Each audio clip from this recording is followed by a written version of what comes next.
Welcome everyone to our volunteer training day for the heat-related volunteer programs at the City of Phoenix. So happy for those of you who are joining us in the room here at the Washington Activity Center today, and for those of you who are joining us at home for the virtual opportunity to be a heat relief volunteer with the city.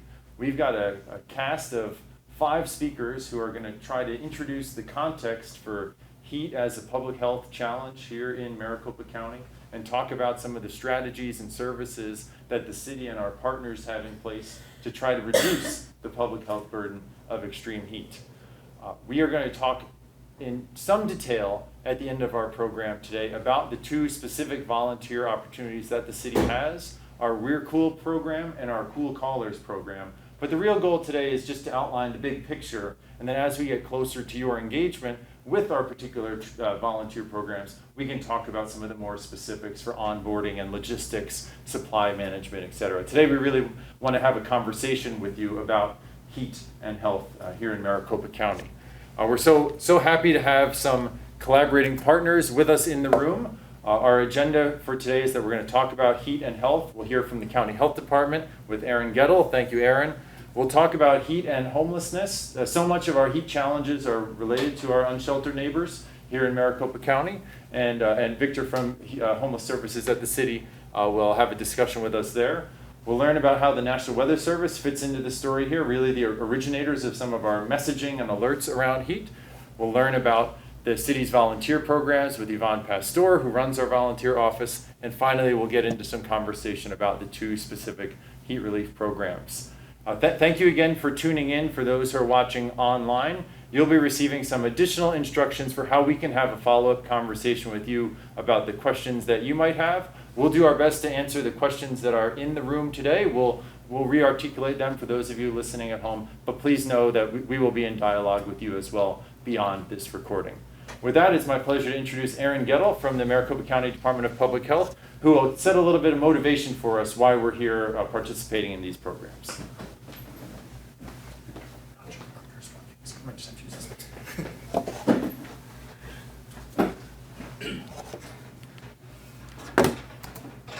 All right, so thank you for having me today. My name is Aaron Gettle, and I work for the Maricopa County Department of Public Health as an epidemiologist. And I'll give a brief overview of how heat is impacting the health of the Maricopa County's residents and visitors. We can see here on the screen, Maricopa County Department of Public Health started tracking heat deaths in 2006.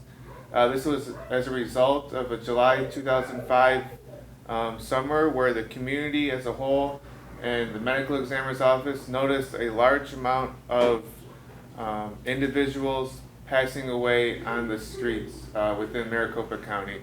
So as a result of that July 2005 summer, the Heat Relief Network was formed. And as part of the Heat Relief Network, Public Health was tasked with tracking heat deaths and heat illnesses in Maricopa County and making sure our community and those working to reduce heat deaths and heat illnesses continue to stay informed about how heat is impacting health in our county. So we can see here on the screen, from 2006 to about 2014-15 area, we had our ups and downs, but we can see that deaths really remain consistent over time. And then we see from 2014 on, and especially from 2019 to 2020, we see a large jump in heat deaths in our county. So if you just look from 2014 to last year's numbers in 2021, we've had an over 400% increase in heat deaths within our county. So as part of our surveillance, we look at what age groups are affected. We see that all age groups are affected by heat, but we see our highest risks are among those 50 and older, and particularly men 50 and older, and females 75 and older. So the heat deaths by race ethnicity within our county, whites make up the majority of our deaths, but they also make up the largest proportion of our population. So when we standardize our by race, ethnicity, we see that African Americans and American Indians are most affected by the heat within Maricopa County.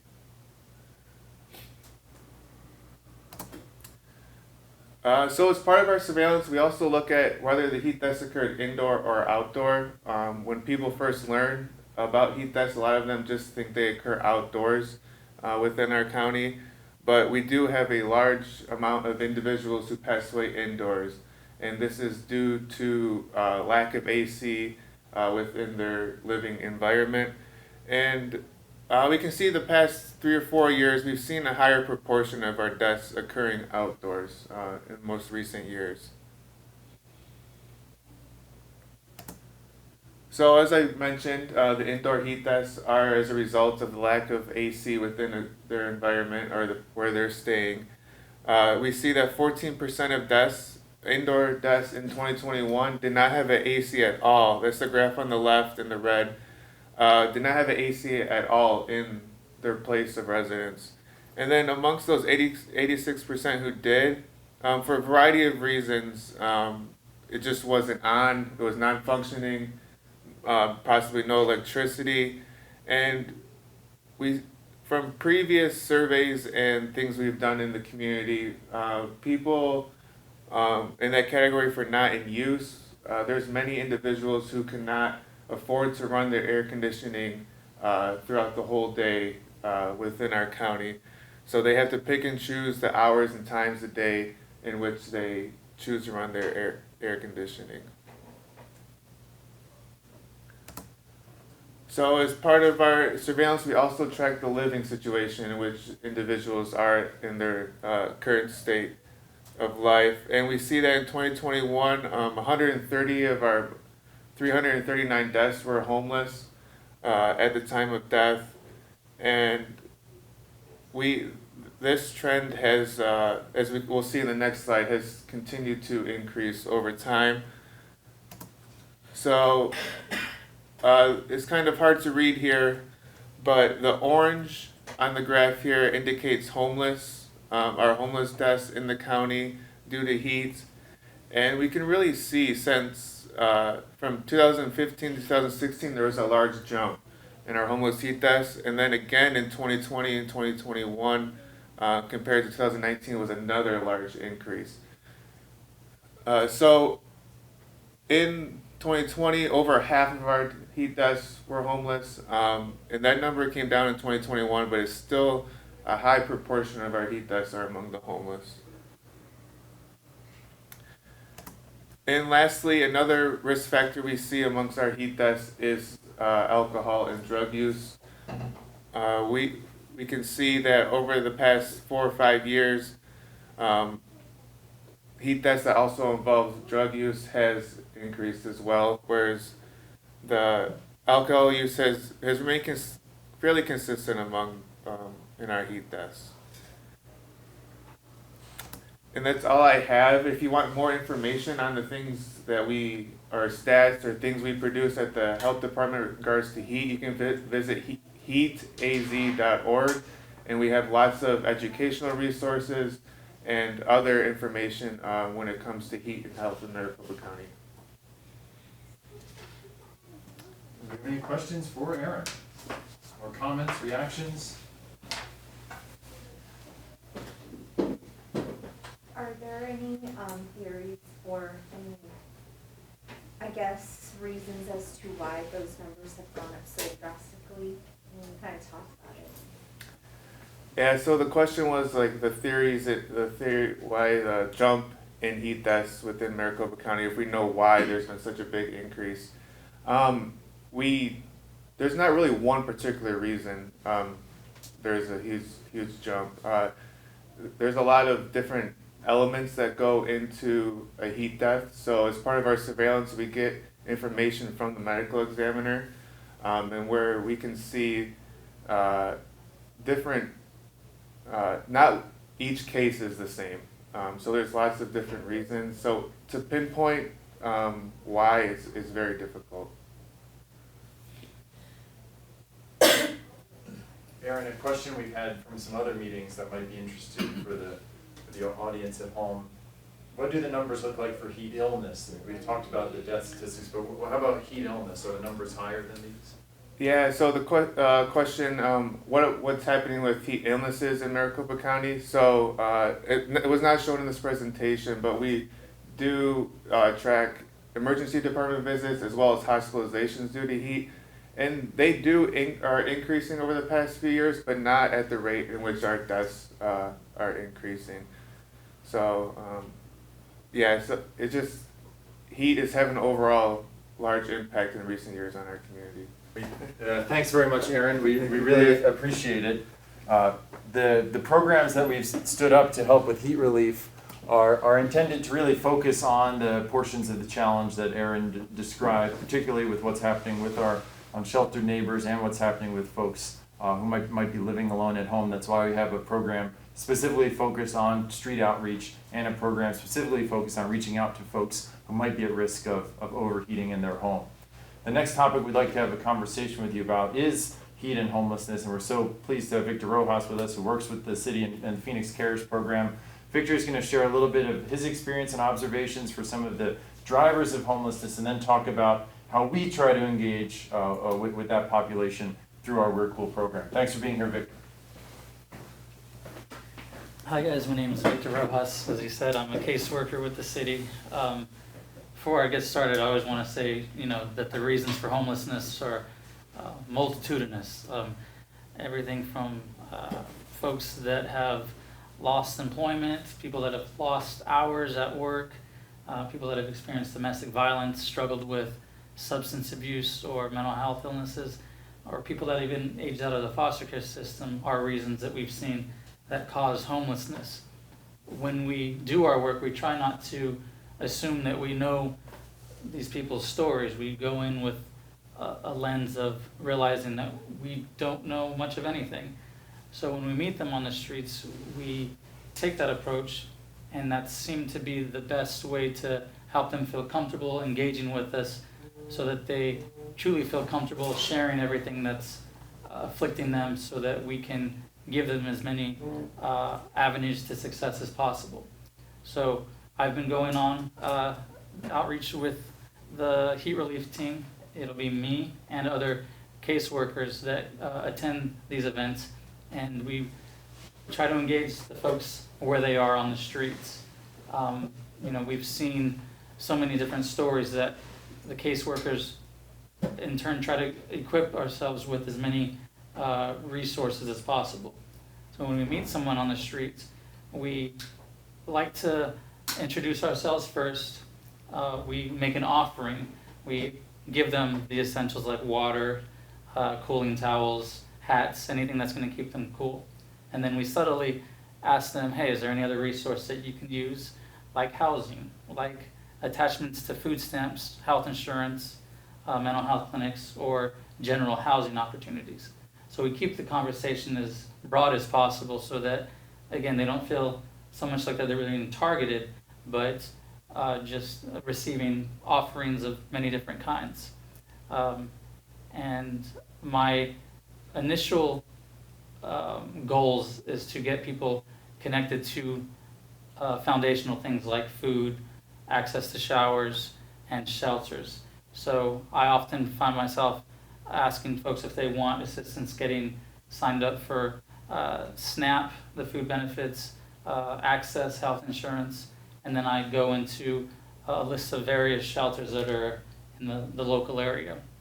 So already we've been going at this for several weeks, and I can tell you that I just try to come as prepared as possible with any scenario that might present itself. Victor, thanks so much. What are some misperceptions that volunteers might have about engaging with folks who are living on the street or living in their vehicle? What advice would you have for our approach and for facilitating a healthy and respectful conversation? So the question was what I would recommend for volunteers to practice while they're on outreach so that they get the most successful outcome. And again, I can't reiterate it anymore, but taking the perspective of having no judgments on folks, not assuming that you know everything. Because once you come across as imposing an avenue that you want them to take, or seemingly make them feel like something that we're pitching is mandatory, that'll shut them off. So we want to, again, keep everything as open-ended as possible and letting them know that, hey, we're ready when you're ready. Victor, could you identify some of I'm learning how many different providers there are. The terms you're using every week and the shelters you're referencing, the organizations. Could you talk about a couple of the key players who are in this space? Maybe Community Bridges, maybe CAS. What are some of the things we're likely to hear from you out there? The question was, what are the most common resources like shelters or mental health agencies that are present in the Phoenix area? I can tell you that, yes, CAS is the most well-known entity, but unfortunately so often the case is that people don't feel comfortable because of perceived triggers, threats, so they try to kind of stay clear of that as more than you would, actually as much as you would think. So I try to let them know about individual shelters like the iHelp program in Tempe, in Chandler and Mesa. Those are, at least the iHelp in Tempe is co-ed, so people can go in either by themselves or with a partner if they have one. And it's a smaller program, so people might not feel the feelings of threat that they might, in downtown Phoenix. It's in a church setting, so they might also feel more calm in that setting as well. I let families know about the UMOM Family Housing Hub. Most families have to be funneled through that entity to other programs as well. But UMOM, again, has a pretty well-known, established relationship with the community too, so I think people feel trusted with it.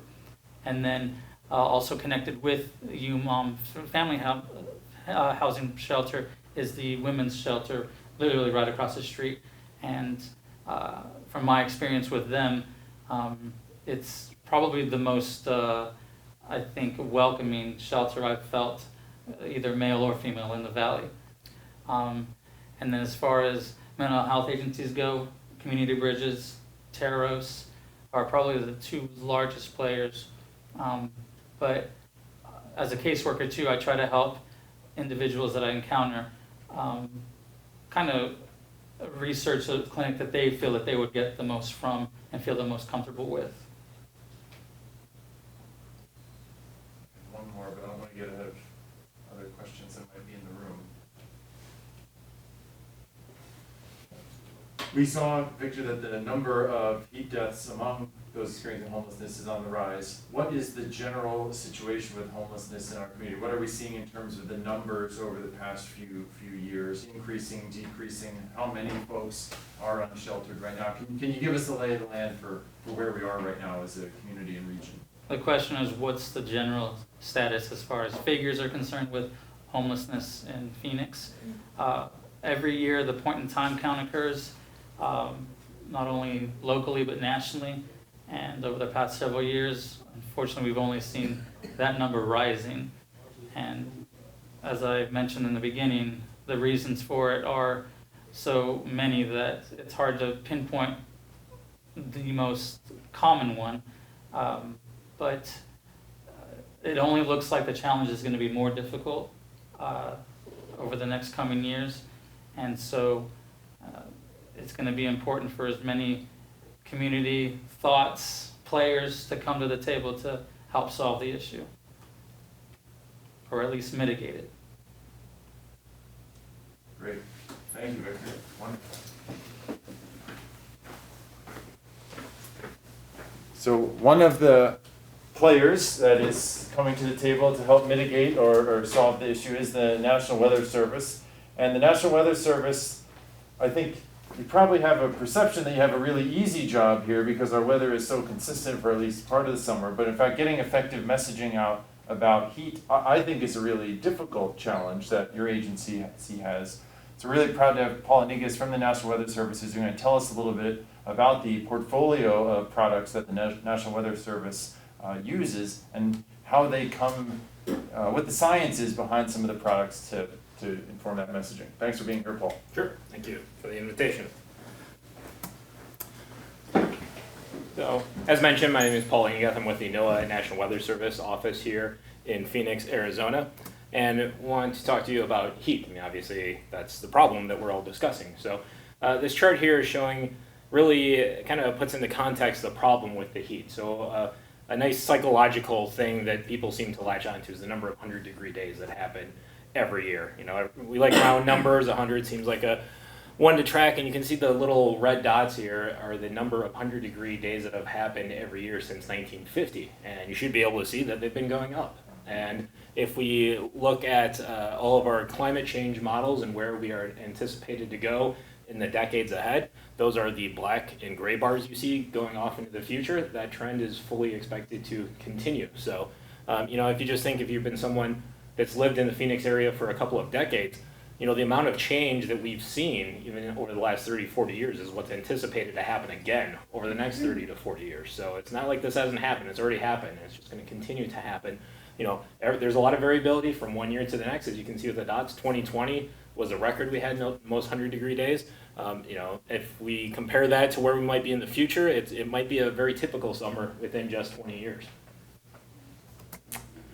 So how can you get short-term weather information? That's really where my agency comes in, our National Weather Service office. We provide 7-day forecasts for the entire United States. Our local office does it for Phoenix, obviously. So you can go to our website anytime, weather.gov. You'll see this map of the United States, and you can click on there. It will take you to your local weather office, and you can get further information.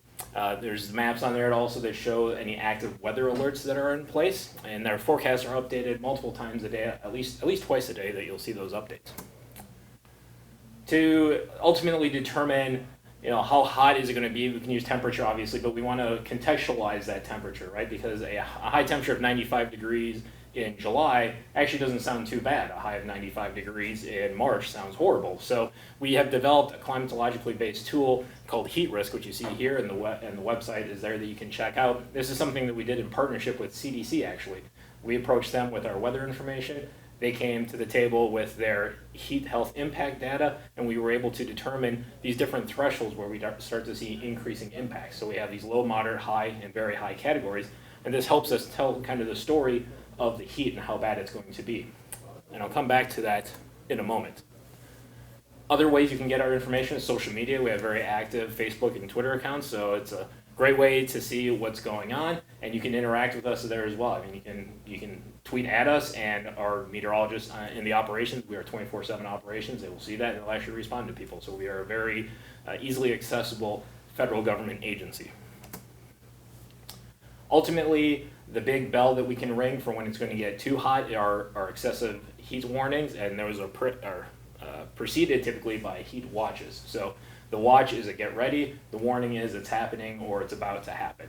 We will typically issue a watch somewhere in the neighborhood of say 3 to 6 days ahead of the event starting, and then once the certainty reaches a higher threshold and we're like, okay, this really looks like it's coming together and it's going to happen, we will upgrade that to a warning. So you see an example here of an entire summer of these different heat alerts that the agency issued across the entire country. So you can kind of even see how heat events, heat waves come together, kind of move around and all sorts. So a great way to kind of pay attention when we are at that threshold. That's basically, we're saying that the heat is going to be so intense that we anticipate it to fairly broadly impact the society.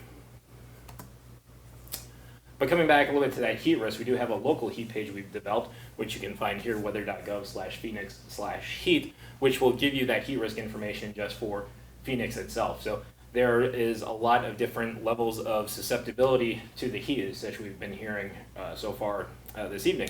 If I'm very susceptible to the heat, maybe my exposure is quite high, you know, I'm not going to be waiting just for these high or very high days. I might need to start looking for assistance or thinking about how am I going to deal with this heat on these moderate days even, or maybe even on these low days if we're very susceptible. So, you know, it's quite interesting when you start looking at some of the health data that the temperatures where people start getting impacted by heat are probably a heck of a lot lower than you actually think they are. And that's exactly what this kind of chart shows. So here we were able to partner with county health, and they were gracious enough to share with us these emergency room visits due to heat-related illness every day, and this was for 2020. So you can see it as a percent of the emergency room visits that day, so how many were due to heat. And you can see it's pretty episodic. There's waves that come and go. The red bars indicate days where we had excessive heat warnings in place. So we do see that there is this connection, not too big of a surprise that when we've identified these days as exceedingly hot days and we've issued these heat warnings, there's actually bigger impacts that tend to happen. But I would also draw your eye to the other black bars when they're not heat warnings. There's still people that are going to the emergency room pretty much every day because they get sick because it's too hot outside. If we take this a little step further and we shade it based on our heat risk categories, it kind of tells the same story. The red and magenta, you see those are the high and the very high days, and they have the little stars on those. So those are our heat warning days, because we use the heat risk to pretty much determine when and where we're going to issue these heat warnings. So there's those big spikes that happen. But you can still see on those low and moderate days, on the yellow and the oranges, there are still people that are getting sick, and they're still going to the hospital because of the heat-related illness. If we average it out by color, you can see that chart on the right side, that there is a pretty distinct stepwise function that as we go up with these different risk categories, the amount of impacts does gradually increase. So what about this summer? What are we looking at? Well, you probably don't need me to tell you it's going to be hot this summer. I mean, that happens every summer. Unfortunately, it is Phoenix, but we have other things that are going on too, not just our standard background climate, but we have the climate change that is taking place, and we also live in a major city, so we have urban heat island effect that exacerbates it and makes it worse. So right now, the Climate Prediction Center, the NOAA Climate Prediction Center, is indicating pretty good probabilities of above normal temperatures this summer, so not a surprise in that. One thing that we might look at is that there is a slight signal that we might have a wetter than usual monsoon. It's not a big signal right now, but it's a little bit of a tilt in the odds. And if that tends to happen, it can have actual impacts on heat as well. So if we think about if there's a lot of moisture, that can elevate our overnight temperatures even more than just living in the city can, and that can have a real big impact on people that don't have access to cooling. If we get a lot of storms, that can mean power outages because of trees downs and things of that nature. So even if folks have air conditioning, they may not be able to use it because they don't have power access. We see that every summer where there's some power outages that happen because of storm-related activity. So always things to be aware of as we head into the summer. So just to wrap up, like I said, it's going to be hot here. We encourage you to use our website and our heat risk products. So I give you several different ways you can access that information, either at the weather.gov/Phoenix or check out our social media accounts. And we're always here to partner with folks regardless of what your levels of impacts are when it comes to heat. I'd be happy to answer any weather-related questions. I know Dave always has a... Thanks, Paul. What questions do you have for Paul? Where do you find the highest concentration of urban heat because of infrastructure? That's a great question. Where do you find the greatest concentration of heat because of the infrastructure? Dave's probably got a good idea because he's done research on this in the past actually in his ASU. So when it starts coming down to very fine scale details, it can matter a lot whether you're just next door to a neighborhood park versus in a bunch of warehouses and concrete areas. So you can get drastic changes in temperatures that happen from that. And anyone that's gone out for a walk in the evening through a neighborhood, you walk through some places where it gets very cool just because maybe someone just watered their lawn, versus you're walking past all these patches of hot parking lots. So, it's a very fine scale, but, if you take a step back and take a little broader scale, obviously like right in the middle of downtown, that's always going to be a pretty warm spot. Right around the airport, there's a lot of activity goes around there. And then it starts to become the signal of where are the green neighborhoods and where are the not green neighborhoods, and that's kind of a big function of it too. So how did I do, Dave? Was that good? Okay. A related question, Paul, that comes up. First, we'd love to hear about what is the official temperature for where are those data collected, and then when we watch the news, where a lot of folks are consuming the weather information, looking on social media, we hear the temperature in Casa Grande and Mesa and Scott. Where are all these data coming from that are informing us how hot it is, and how much of that data collection is done by your office versus partners? So we have our best weather stations that we have to collect the official data. Where does all this weather information come from across the area? We have these really high order, high functioning, expensive weather instruments that the NOAA runs in partnership with the FAA, and those are located at some of the airports across the metro area. So like Sky Harbor, which is the official location, Deer Valley Airport in the north, Scottsdale, Mesa Gateway has one, Falcon Field in Mesa. So those are temperature sensors, and they give us a whole bunch of other weather information. The official temperature thermometer for the Phoenix area is at Sky Harbor. If you actually look at it, it's just off of the south runway, between the runway and the riverbed, so it's not right under the planes or anything coming in there, but you know, it's right at the airport. That's where the official weather temperature has been taken for the city of Phoenix since 1953. So you know, instrumentation has changed over time, but it has been there for the better part of 7 decades at this point. So if you if you're watching the news, if you're seeing what we're putting on social media, that's the official temperature. There's one thermometer that represents the entire 5 million people that live here. So.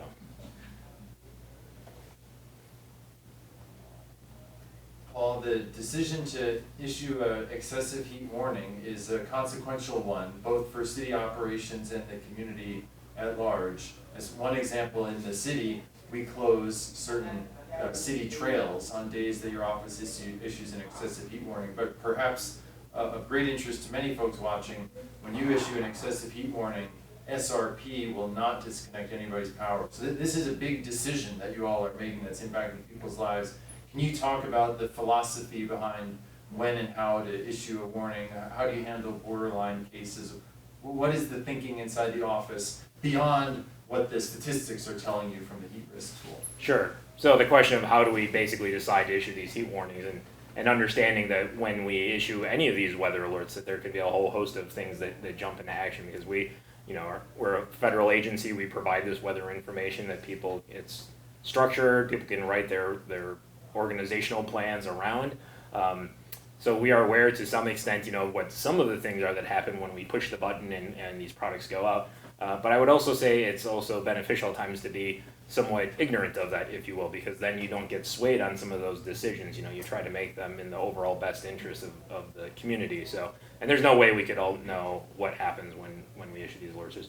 It impacts the broad community. So, for situations where it's very easy to issue that, for forecasting temperatures of 120 degrees and it's going to be 95 degrees overnight. I mean, that's like way beyond when we would be issuing our criteria. So those are exceedingly easy to discern.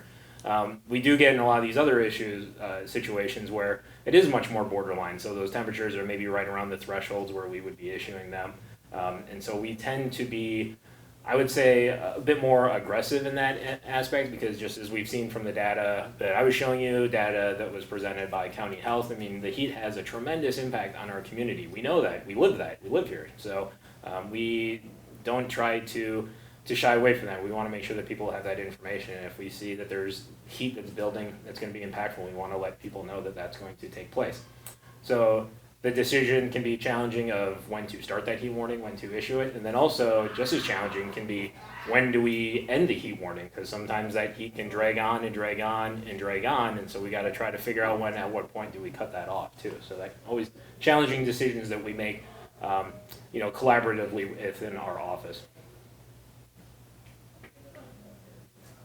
Other questions for Paul? All right, thank you. Brilliant as always. Sure. Thank you, sir. So we're next going to hear from Yvonne Pastor, who's the Director of Volunteer Programs for the city. Becoming a volunteer with the city is an exciting opportunity, but also brings some expectations. And Yvonne is going to talk about the history of the office and what it really means to be a volunteer with the city. Welcome, Yvonne.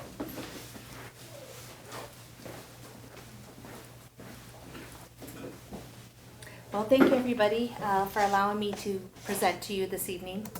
I'm the Chief Service Officer with the Volunteer Phoenix office. Our office was created in 2011, back in 2010, if you all remember, and we're living here. I guess it was nationally. We had a huge recession, and unfortunately a lot of the city services were going to be cut, and due to the will of the public, the volunteer office was created because folks in the community wanted to give back. They wanted those essential services to continue. We have 31 volunteer departments with over 40 different volunteer opportunities. We have folks that are out as our navigators at the Sky Harbor Airport. We have folks tutoring second and third grade readers. And tonight we're trying to recruit additional volunteers and bring you guys into the heat relief network. Obviously, we know volunteers are impact the community. For every hour served of volunteerism, it equates to about $28.54. Although due to COVID in 2020 and 2021, we had about a 70% decline, but we still had about 13,653 volunteers that completed 161 hours, 764 hours of service. A lot of that was outside in our trailheads, some of our park programs. We had to pivot very quickly for some of our other programs where we went virtual. So we had volunteers continue. So the fun stuff. So our city protocols as volunteers. Our City of Phoenix mission statement is to improve the quality of life in Phoenix through efficient delivery of outstanding public service. And these are our value statements: exceptional customer service, integrity and transparency, respect for diversity, personal empowerment, engaged teamwork, consistent professionalism, creativity and innovation for excellent results. And if you really wanted to go into our city ethics, this is our website, www.Phoenix.gov/ethics. And just some key points. Although volunteers are not employees of the City of Phoenix, they are an extension and representation of the city. As the city has a zero tolerance policy, respect and civility is always adhered to amongst volunteers, other staff, participants. The city has an established equal opportunity, anti-discrimination, harassment, and retaliation policy. Social media. I know this is a big thing, but we ask that volunteers, due to the nature of some of the clients that we serve, that if they take a picture, that we be cognizant that we don't have a photo release, a media waiver on all our participants. So, be careful in putting people's faces on social media. We ask that volunteers not speak on behalf of the city. Sometimes we will have film crews outside and say, hey, I want to see what's happening. We have official spokespersons for the city, so we ask that volunteers not speak on behalf of the city. Due to the nature of this particular outreach, we always ask that folks use discretion, just because, we are impacting people's lives. And that's pretty much it as the major protocols. If you have any questions, I'd be willing to answer them. Questions for Yvonne? So it's just basically the golden rule: treat others as you want to be treated. Yes? Do you have a goal of how many volunteers you're looking for this particular year? Yes, we do. Our outreach has grown significantly from previous years. We went from last year, due to COVID, we had 7 outreach events. Now we are now at 128 volunteers. 128 outreach events, plus our cool callers. So I would say our ideal was probably 25 and 25 for each of the programs. That way volunteers don't get tired easily, and that we can rotate folks in and out. Yvonne, could you talk a little bit about how volunteers are protected? As you mentioned, we are outdoors in some different environments. There's a chance of getting too much heat exposure, chance of maybe stepping on some glass in a park. Do employees have any protection that the city provides as part of their engagement, or how should they think about any risks they're undertaking in volunteering with us? One of the legalities that we do ask is that all of our volunteers sign waivers. The other thing is we provide trainings to all of our volunteer opportunities to talk to volunteers what they should expect in their volunteerism opportunity. For this particular opportunity, we are going to go into a little bit more detail. One of the biggest things is because we are out in the elements, we'll provide you with a volunteer shirt. We will provide you with a hat, sunscreen, and if you have some limitations, that you just disclose those limitations to us so that we can work with you around those limitations. We are out in the sun, so we ask you to hydrate and to be cognizant if you are starting to feel a little queasy or you have too much sun exposure, to let us know. We'll have a command station at our volunteer outreaches. So if you need to, withdraw and go back to the command station, we obviously understand and respect that. We also have umbrellas. If folks need an umbrella to kind of protect them from the sun, we absolutely can provide that. And Yvonne, how long is the training? The training is typically about an hour, hour and a half, with Q&A. There could be some follow-up trainings as we get into the everyday aspects. If we start seeing something happening or folks have questions, and if we feel that potentially, a decision could impact everybody, we may have additional trainings. If you'd like to volunteer with the City of Phoenix, please visit our website at Phoenix.gov. /volunteer. There you can see all of our array of volunteer opportunities, or you can email us at volunteer@phoenix.gov. All right, and we're nearing the end of our program. Dave Hondula from the Office of Heat Response and Mitigation to provide just an overview of the 2 different heat relief volunteer programs we have this summer. And as mentioned, we'll have a follow-up conversation, particularly with the folks watching from home, to talk about more of the details and logistics behind these programs. But we'd like you to be aware of what the opportunities are and where we could really use help.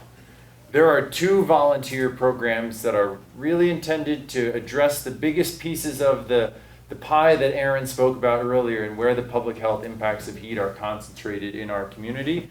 We have our We're Cool volunteers who are engaging community members in public spaces. We are prioritizing locations in the city where there are higher concentrations of individuals experiencing homelessness. We spend some time at city trailheads because rescuing folks from our more technical trails is particularly draining on city resources. Those rescues can be very challenging. They pull resources offline that could be used to help respond to other emergencies that are happening in the city. And we also spend time at and near some locations that have more public transportation system users. We're trying to do what we can as a region to encourage the use of public transportation, and being cool and safe is a big part of the public transit story. We also have our Cool Callers volunteers. As we heard from Aaron, a significant number of our cases of heat-associated death are associated with indoor exposure, particularly among folks who are living alone. We'd like to be proactive as a city, reaching out to folks to get ahead of those cases where an air conditioner might have recently failed and folks aren't sure how to access resources. Maybe they're stubborn or proud and not quite ready to ask a friend or family member for help. Maybe one of our volunteers can initiate that conversation. And also just to explain what some of the resources that are available in our region to help with indoor overheating. The origins of the We're Cool program were to get the word out about the Heat Relief Network. And whether you're helping in the Cool Callers program or helping as a We're Cool volunteer, we want to be sure you know about the Heat Relief Network in the region, which includes a network of more than 100 cooling centers and hydration stations. These are places where members of the public can go cool off or get a bottle of water. The Maricopa Association of Governments, MAG, coordinates our regional heat relief network. They have an online interactive map that we'll be sure you have the link to, so you can help navigate folks to a cooling center or hydration station near them. And I know from our experience thus far this year, especially when we're out on the streets, we're seeing a lot of folks who might be new to homelessness or maybe are new to being without shelter in Phoenix. And we might be within 100 or 200 yards of a cooling center, and it's not known to those folks that building is a cooling center. So we're really trying to do what we can to push the messaging that so many partners are making these spaces and resources available to help us all beat the heat. We'll talk just a little bit about each of the programs and what it means to be a volunteer with those programs. As we described our We're Cool program, we are out in the city talking to people, trying to put water bottles and other heat relief supplies in their hands, initiating conversations not only about where cooling resources are in the community, but in some cases what some of the other resources are that can really help people get access to food, shelter, employment training, whatever it might be. We work in pairs at a minimum, although typically we're in even larger groups. We talked about with Victor what some of our approach tactics, vocabulary, conversation are. We're certainly not going to leave you alone as a volunteer. We'll be sure you're with either a previously trained volunteer or a staff member to make it a comfortable and easy experience, because we are encountering some difficult circumstances that we're not all prepared to deal with and might make us uncomfortable in different ways. It is so critical that we have our caseworkers, case managers out with us. They have the answers to so many questions that we don't have as staff members in other departments, and you may not have as a volunteer either. And we do coordinate when we're out in the field. We might be having a conversation on one part of a park. Our human services team might be in a different part of the park, but we get everybody access to that information as best we can. We are not the police when we're out on the street, and sometimes we need to clearly articulate that to folks who are concerned that we are the police. We leave the policing to the police. Our job is to get the word out about heat relief resources, to try to connect folks to other resources. This means that sometimes we will be witnessing behaviors that are not appropriate for the spaces that we're in. While we're not going to put our volunteers in any dangerous situations, we might see behaviors that are unexpected to you as part of the shift and might be illegal. That's not our job. We're there to focus on bringing down the numbers that Aaron was reporting earlier. We try to be mindful about the size of the groups that we're encountering, to not let ourselves get overly outnumbered. And we try to be mindful about resource scarcity. If we're approaching a group of 10, we want to be sure we have 10 water bottles, we have 10 cooling towels. We don't want to do anything that create unnecessary competition. We might need to go back to our vehicle to resupply to get those resources out, but we do our best to try to not create resource scarcity. It is hot. We're working in a complex, rough urban environment, so closed-toed shoes are certainly helpful. Pants can be helpful as well. We have some other apparel that will help you stay protected. We do carry water with us in insulated backpacks. It can get heavy. That might work for some of you, might not work for others of you, but no contribution is too small or too light. We also have a lot of lighter items that could be carried as well, like our hats, like our cooling center maps. So please don't feel that you have to be carrying water. We also have some wagons that help us get resources around as well. Our Cool Callers program, this is a new one, and we thank you for expressing interest. We should note that you're welcome to join us for one program or both programs, or maybe switch between the two if you're having a bad experience in one and want to try the other. We are happy to accommodate your preferences as the summer evolves. We have phones that are data equipped for our Cool Callers volunteers. The idea here is that this is a program that you can contribute to on your schedule from the comfort of your own home. This is a particularly COVID-friendly program as well. So we have phones that we can loan you to participate as a volunteer. We'll have a script and a triage sheet that will help you understand the ways to respond to some of the most commonly asked questions that we anticipate. While we anticipate that many folks will be asking for calls during business hours, we will do our best to be the matchmaker. We'll have a list of phone numbers for you. We'll have the names. We'll have a little bit of history of previous calls there and the preferred times and days to make those calls. And as our volunteer base grows, we're going to get a better sense of the pace that we'll be making with these calls. We really like to elevate our call frequency when we see elevated messaging coming from the National Weather Service. Thanks to your contribution in getting more volunteers, it'd certainly be a dream for this program if, when the National Weather Service is issuing an excessive heat warning, if we could call every person on our Cool Caller list. I think that would be a great community response. We don't expect our Cool Callers volunteers to know all of the answers. We'd love for you to be able to answer some commonly asked questions, but we really see you as the first point of contact to help get connected to our central call center, Phoenix 311. They have a lot of resources. We'll also have some other central resources like Arizona 211, neighborhood services, human services. That's where the answers will be to some of the questions that you're asked. And we just want to help initiate that conversation and begin to get folks connected to those resources. If we encounter any situation that warrants a call to 911, we do want to either encourage the person on the other end of the phone to make that call, or we can make the call themselves. We are going to have further discussion to calibrate when is the right time to call 911 and when is not. Our police and fire departments are significantly understaffed, as are so many around the country. So we want to be sure we're deploying 911 for the correct circumstances and deploying other resources like our crisis assistance team when they are really the right responders for that situation. And we'll help you calibrate your understanding of when to do so. With that, we'll be happy to take a couple of questions about these programs. And again, we thank you for tuning in to this training. Or the age requirements to participate? The question is about the age requirements to participate in these programs. We're asking for our volunteers to be age 18 and above, but we have heard interest from some younger folks as well to participate. High school students have expressed interest in participating. We'd like to evaluate those on a case-by-case basis. We think that for some of our younger community members who are interested to participate, the cool callers may be a better option for them. So if there's a 16 or 17-year-old that might be ready to participate, and we'll make that call with our volunteer program office. The Cool Callers program may be a good way to introduce them. Otherwise, for liability and safety reasons, working with the city, we'd like to start at age 18. And no upper limit.